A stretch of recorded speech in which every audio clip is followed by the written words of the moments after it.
इस संसार में अगर सबसे बड़ा कोई दानवीर है महाराज, तो वह कन्या का दान देने वाला। इसलिए तो विद्वानों ने कहा है, पुत्र एक कुलों को तारता है, परंतु पुत्रियां दो कुलों को तारती है, अपने पिता का कुल को और अपने ससुर को कुल को। बेटा भाग्य से मिलता है, लेकिन बेटियां सौभाग्य से मिलती है। एक बार हमारी बेटियों के लिए जोरदार जो हमारी शक्ति है, वह सौभाग्यशाली माता पिता है जिसके घर में बेटियां हैं। हाथ जोड़ करके बेनती है हमारी कि ये जो हमारे यहाँ कुप्रथा चंद पैसों से चल रही है, बेटियों की शादी के लिए इतना चप्पल घिसना पड़ता है उनके पिता को। कन्या रूपी रत्न तुम्हें मैं आज समर्पित करता हूँ। अरे महाराज, कन्या से बढ़कर कोई रत्न है क्या? वो जो कागज के टुकड़े ले रहे हो ना, एक दिन तुम अपना सर्वनाश कराने के लिए ले रहे हो, अगर वही आकर के धौस जमाती है तो फिर तुम्हें दुख लगता है। इसलिए सबसे पहले ये जो दहेज का जो कुप्रथा है उसको समाज से बंद होना चाहिए। और जो भी हमारा हिंदू धनाढ्य परिवार है, उससे मेरा एक निवेदन है कि अगर भगवान ने आपको सामर्थ्य दिया है तो किसी भी हमारे हिंदू भाई बहन का एक बच्ची का शादी, चाहे वह किसी जाति का, और विशेष करके दलित महादलित के बच्चे अगर हो तो और अच्छी बात है महाराज। एक बेटी का शादी का खर्च हमारा हिंदू भाई उठाने लगे तो हमारे यहाँ बेटियों का मारना बंद हो जाएगा। हाथ जोड़ करके विनती है, अगर आपके यहाँ मंदिर में चढ़ावा आ रहा है तो एक मंदिर में स्पेशल दान पेटी लगाओ बेटियों की शादी के लिए, जिससे कोई भी पिता धन के बिना अपने बेटियों की शादी न कर पाए, ऐसा न हो इसके जीवन में। सारी खर्चा जो है वह मंदिर उठाए साल में, और जो गरीब असहाय वंचित शोषित है उनके बच्चों को जरूर, तभी हमारा समाज एकत्रित होगा, तभी हमारा समाज एकजुट होगा, और तभी हिंदुत्व एकजुट होगा, और तभी सनातन विश्व को गौरव को प्राप्त करेगा। और नहीं तो ऐसे सब बिखरते बिखरते एक दिन समाप्ति की ओर चले जाओगे।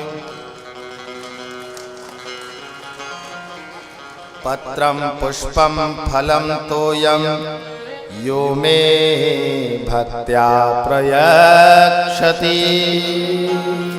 अरे महाराज, भगवान ये कागज के टुकड़ों से प्रसन्न नहीं होते। पत्रम पुष्पम फलम तोयम, जो भी है तुम्हारे पास, और सबसे बड़ी पूजा हमारे यहाँ मानसिक पूजा बताई गई है। रत्नै कल्पितमासनम हिमजलै स्नानम च दिव्यम वरम।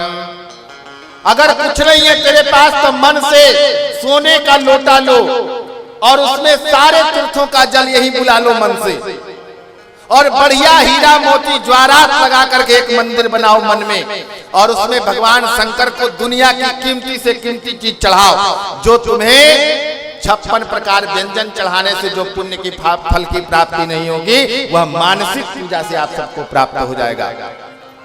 इसलिए जो हमारे निर्धन लोग हैं, जिनके पास लक्ष्मी नहीं है, वो तो चिंता ना करें महाराज, आपके ऊपर ज्यादा कृपा होगी। भगवान जो ज्यादा चढ़ा रहा है उसके ऊपर कम होगी, और आप अगर नहीं चढ़ा रहे हो तो आपके ऊपर ज्यादा कृपा होगी। अगर नहीं दिया है भगवान ने, देखो एक स्वर्ण दत्त का नाम का एक राजा था, उसका नाम यथा नाम तथा गुणा, जैसा नाम था वैसा काम भी उसका था। वो अपने यहाँ संतों को डेली 1.25 मन सोना दान करता था। कितना कितना 1.25 मन। हमारी माताओं को तो सोना से विशेष प्रेम है, उनको तो तुरंत पता चल जाता है कि घर का बोला जा रहा है या मन का बोला जा रहा है।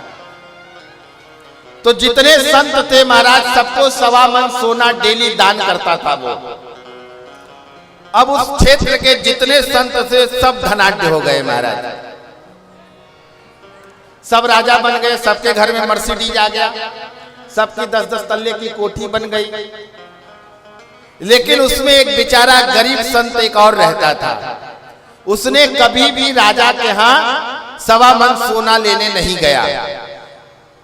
जब सबकी बिल्डिंगें बनने लगी, सबके घर में गाड़ियां आने लगी, सबका जीवन चकाचक चलने लगा, तो वो जो संत थे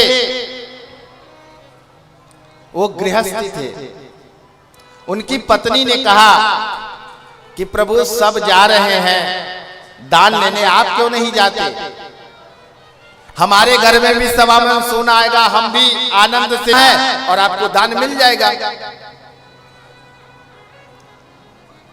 संत ने कहा कि हम दान लेने नहीं जाएंगे। तो पत्नी ने कहा कि अच्छा, अगर नहीं जाएंगे दान लेने तो आज से हुक्का पानी सब बंद, भोजन उजन नहीं मिलेगा।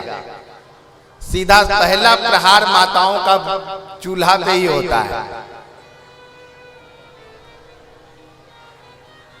अब बेचारे संत भगवान क्या करें, एक दिन हुआ, 2 दिन हुआ, तीसरा दिन पेट जैसा पापी, इसके लिए तो कुछ भी करा देता है महाराज। ये पेट जो है, संत भगवान देखे कि अब लगता है कि पत्नी मानने वाली नहीं है, जब तक इसको सवा मन सोना ला के नहीं देंगे ये भूखे मार देगी हमें। अब 3 दिन हो गया कुछ बना ही नहीं। तो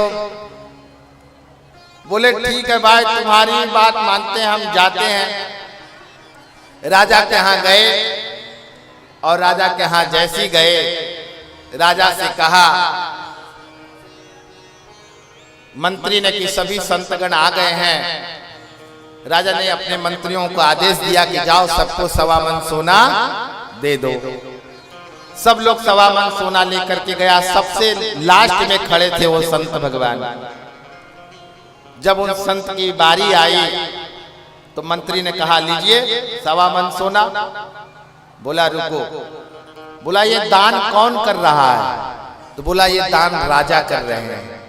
तो बोले जाकर के राजा से कहो कि दान वही लगता है जो अपने हाथ से करे, ये नहीं कि किसी को यहाँ लोग कहोगे जाना वहां भागवत कथा में मेरे नाम से भी चढ़ा देना, वो दान नहीं लगेगा।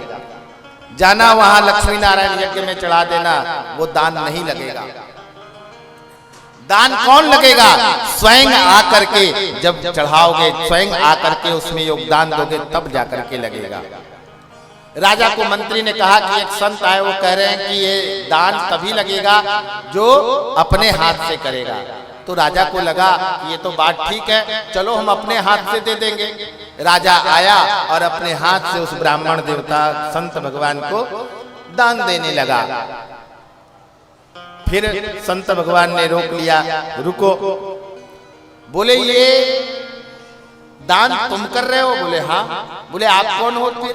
बोले मैं यहाँ का राजा हूँ। बोले आप राजा हो?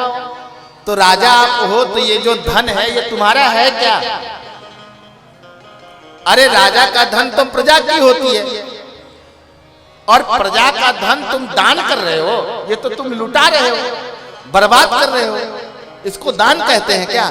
अगर दान करने का इतना ही शौक है तो अपने मेहनत और परिश्रम करके लाओ और उस पैसे का दान करो, तब जाकर के वो दान लगेगा, नहीं तो वो दान नहीं लगने वाला है।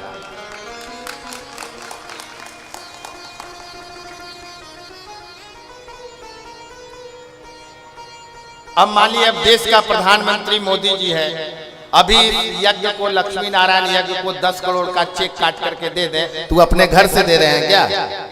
अजी हमारी कमाई है, हमारी टैक्स की दी हुई पैसा है। जब वो अपनी मेहनत परिश्रम से वो अपने मेहनताना का पैसा ला करके अगर उसमें दान करे तो वो दान कहा जाएगा।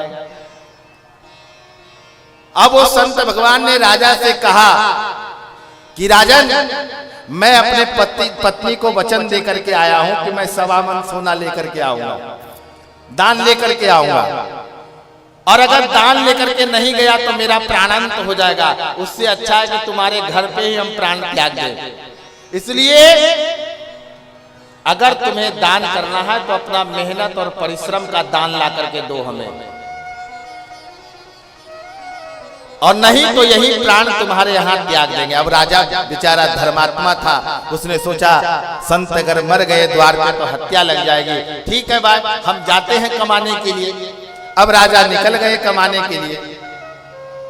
जब राजा निकले मार्केट में तो जहां जाए बड़े बड़े दुकानदार उठकर खड़े हो जाए। आज अगर मोदी जी किसी के यहाँ काम मांगने जाए तो लोग उठकर खड़े हो जाएंगे या काम देंगे उसको? बताओ। सब लोग जहां जाए वही राजा का सेवा सत्कार करने लग जाए। कोई मिठाई लाए, कोई पानी लाए, कोई सेवा करे, कोई कुछ करे, कोई काम ही ना दे। राजा कहे कि हमें काम दे दो तो सब लोग हंसे कि क्या महाराज हमें जेल जाना है क्या?